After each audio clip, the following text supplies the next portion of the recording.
प्रधानमंत्री नरेंद्र मोदी ने संथाल परगना पर बड़ा सवाल उठाया है और यहाँ डेमोग्राफी को लेकर बड़ा सवाल खड़ा किया है। इस समय हमारे साथ बीजेपी के प्रदेश अध्यक्ष और पूर्व मुख्यमंत्री बाबूलाल मरांडी जी हैं। बाबूलाल जी, ये जो बड़ा प्रधानमंत्री का आरोप है और जिस तरह से उन्होंने सवाल उठाए हैं, एक तरह से आदिवासी अस्मिता पर भी संकट है यहाँ। देखिए, प्रधानमंत्री ने उन्हीं बातों को कहा कि जो वास्तविकता है, क्योंकि जिस प्रकार से यहाँ संथाल यानी आदिवासियों की जो आबादी में गिरावट आई है और उस गिरावट का एकमात्र कारण है और बड़ा कारण है वो है बाहर से जो लोग यहाँ घुसपैठ किए हैं, उनकी आबादी बढ़ती चली गई और यहाँ से जो आदिवासी हैं, एक तो कुपोषण के कारण और दूसरा रोज़गार की तलाश में यहाँ से लोग बाहर पलायन करें। इसलिए आप अगर साहेबगंज, पाकोड़, खदान के इलाके जाएंगे, अब तो गांव के गांव पूरी तरह से उजड़ चुका है। वहाँ गांव का कोई अस्तित्व नहीं है। लोग आज के तारीख में कहाँ है वो किसी को नहीं पता है। तो ये तो बिल्कुल यहाँ के लिए, आदिवासियों के लिए बिल्कुल संकट है। सर, लंबे अरसे तक आपने दुमका और संथाल परगना में काम भी किया है और यहाँ के गांव-गांव से वाकिफ़ भी हैं। क्या ये सुनियोजित जो षड्यंत्र है, वो षड्यंत्र आपको दिखता है या एक्सीडेंटल ये चीज़?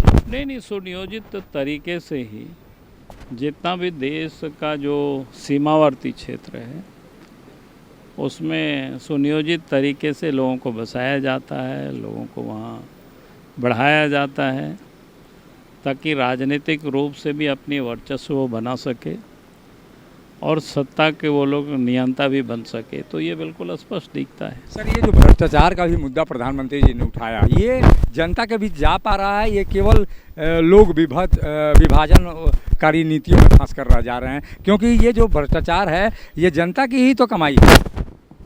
जनता के बीच जा रहे हैं। आपको ध्यान में होगा 2014 में जो 4 से 14 तक यूपीए गठबंधन की सरकार थी और बड़े बड़े भ्रष्टाचार हुए और उन्हीं भ्रष्टाचार के मुद्दों को लेकर के देश के जो आज प्रधानमंत्री है, उस समय घोषित प्रधानमंत्री थे और पूरा देश भर में घूम घूम करके जनता को उन्होंने जागरूक किया और 2014 के चुनाव में नरेंद्र मोदी जी को सत्ता पर बिठाया, फिर 2019 में भी सत्ता पर बिठाया और भ्रष्टाचारियों के ऊपर जो इन्होंने कार्रवाई की है वो बिल्कुल जग जाहिर है, पूरे दुनिया ने उसको देख रहा है। एक सीट जो संथाल परगना में है सर की राजमहल सीट कैसे जीतेंगे? क्योंकि वहाँ जो आप आरोप लगाते हैं मुस्लिमों की, वो तादाद काफ़ी बढ़ गई है। पिछले चुनाव के तुलना में भी जो वोटर्स हैं वो बढ़े हैं। बाकी भी वोटर्स है, बड़ी तादाद में है और संथाली समाज के लोग भारतीय जनता पार्टी को साथ देने के लिए तैयार है।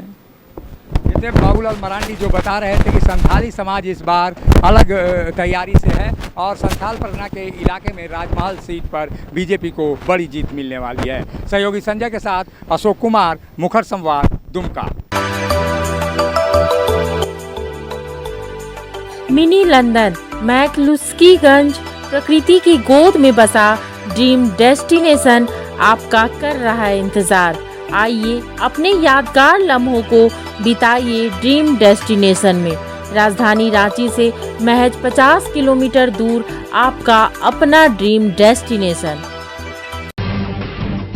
जब टूटती है आस, जब थकती है सांस, जब रूठते हैं अपने, मुंह मोड़ता है जमाना, जब अंगड़ाई लेता है संकल्प, फिर बनती है कहानी, बनते हैं अनमिट निशान। देखिए मेरे साथ संघर्ष की दास्तां।